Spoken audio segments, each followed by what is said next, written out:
Hey, everybody, Big Mike on the mic. Yeah, it's been a while since I've done a TMWC video. And so Tuesday morning, it's about what I felt like. It's early, and got my cup of coffee there and thinking about whether or not I should get out and ride because, well, it's dark out like this. Yeah, a little bit dark, and nobody was there at the start when I got there. Actually, I think there were two guys there, and then Bruce DePriester pulled up in his Porsche. Hey, Bruce. Haven't seen Bruce for a while. Yeah, it must be nice being retired, pulling up to TMWC in your Porsche. So I decided to go with the B group. Yep, see, still dark. And there were some fast guys there in the A group, so I thought, I'm going to go with the B group. And here I am chasing the B group right from the get-go, and it's still dark outside. The dark TMWC thanks to the time change. I've been doing the lunch ride with Mark Hoffenberg and a small crew there, and I gotta say it's not dark at lunchtime. But be that as it may, that ride usually comes to a conclusion after the time change, and so now I'm left with having to get up early maybe and spin with you guys on TMWC. So it's kind of interesting how quickly, we're just up the road here a bit on Antonio, how quickly things get brighter outside. I think that's Sean there in front of me, and I'm not sure who was next to Sean there because I'm not paying attention to my commentary. So I know what you guys really came for. You came for the big throwdowns going up Live Oak.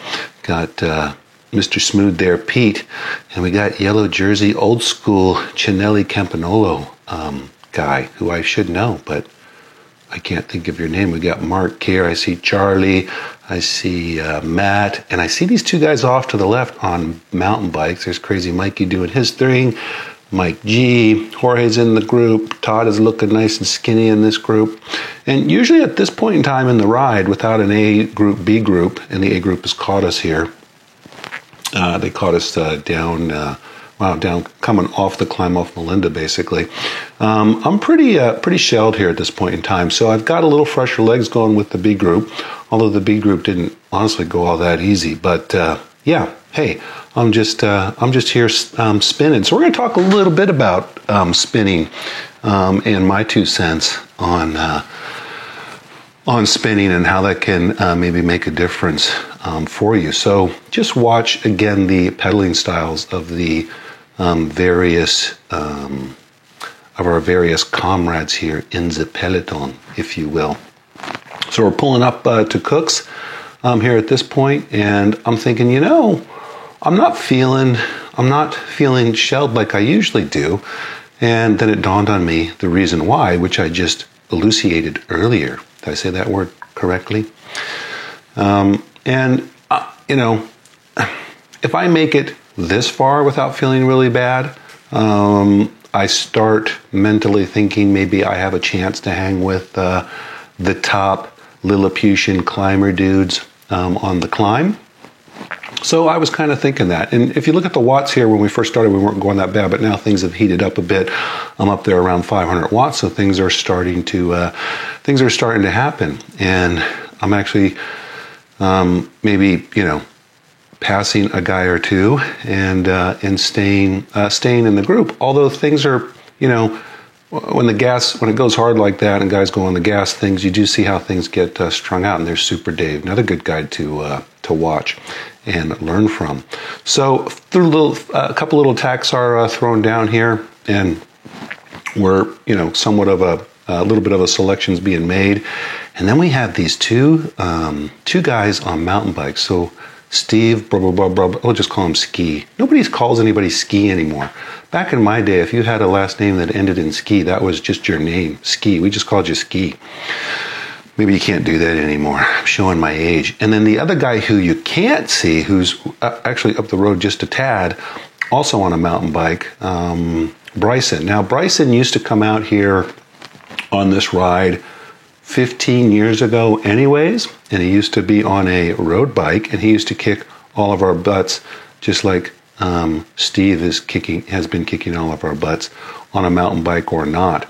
and now he's on a mountain bike. I believe he moved to Utah or New Mexico or something. I hadn't seen him for quite some time, and I've always thought of him as a kid, but when we were talking after pretty much after the ride, the guy's 40 years old now, but 15 years ago he was 25, so he kind of was a kid then. And I'll date myself here, but I'm actually a few years older than he is right now when I first started doing this ride. So, wow, time, geez. Well, hey, some of you guys will be in that same bucket here, maybe doing videos and going, where did the time go? So if you take a look at my cadence there, up around 95, 90, between 90 and 100 here, down on the lower parts of the slope. And if you watch the other pedaling style, the spinning style, you'll see a couple differences. First of all, you've got guys that stay seated and spin, and then you've got some guys who get out of the saddle, like blue striped sock guy.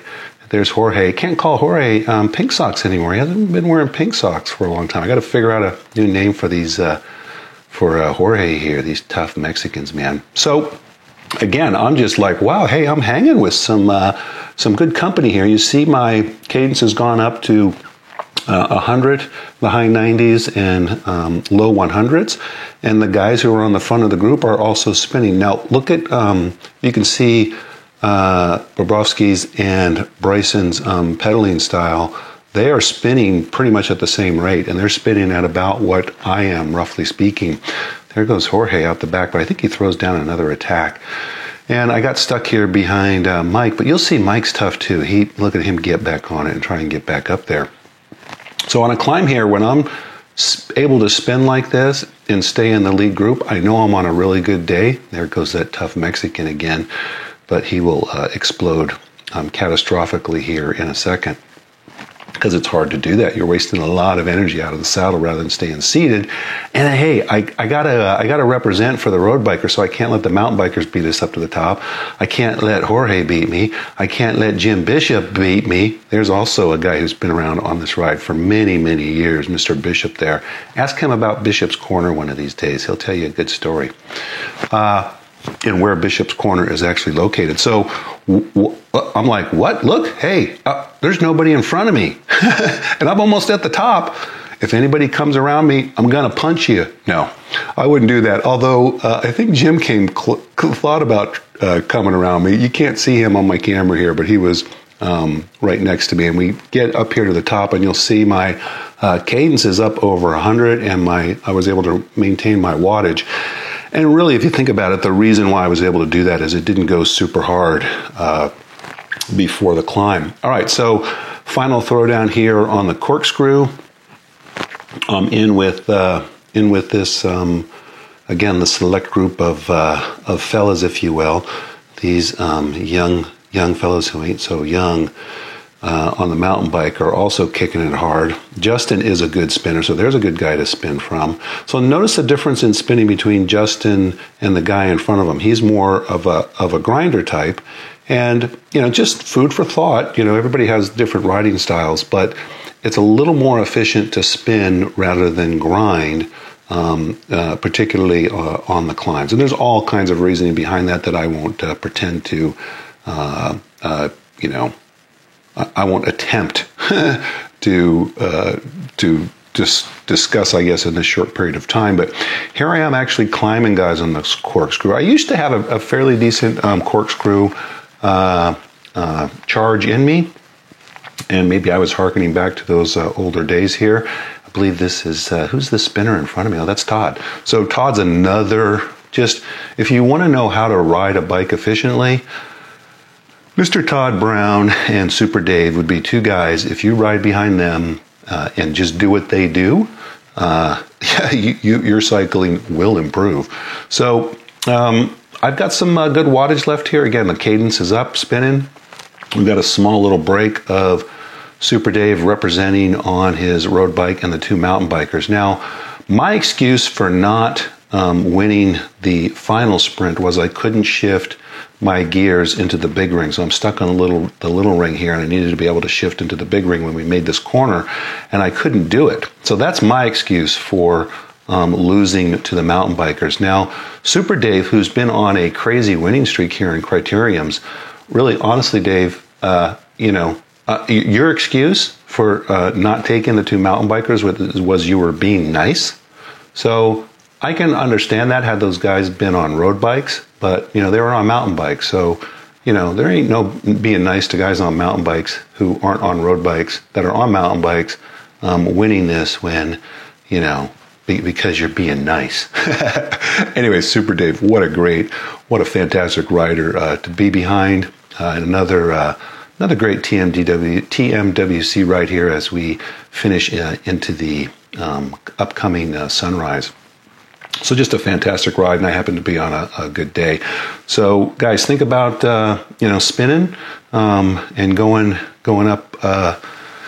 Going up climbs and how that may make a difference to what you're doing. So, yep, we're just on the finale here and the after the ride, and I've got a couple other fun little pictures of finishing the ride out.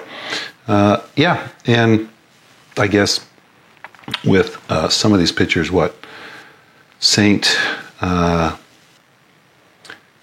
we are just on the. Like I said, on the finish with the normal crew, and then I'm just spinning back on that trail that goes through the golf course, and on the way kind of parallels Antonio there. St. Patty's Day ain't got nothing on us, at least for a couple of weeks here before it all turns brown in beautiful Southern California. So when you get just lush green like that, it's just a pretty sight. Like I said, though, once the weather turns here, we get into spring, this stuff will be brown in no time. All right, everybody, peace out. Have a good one. See you out there.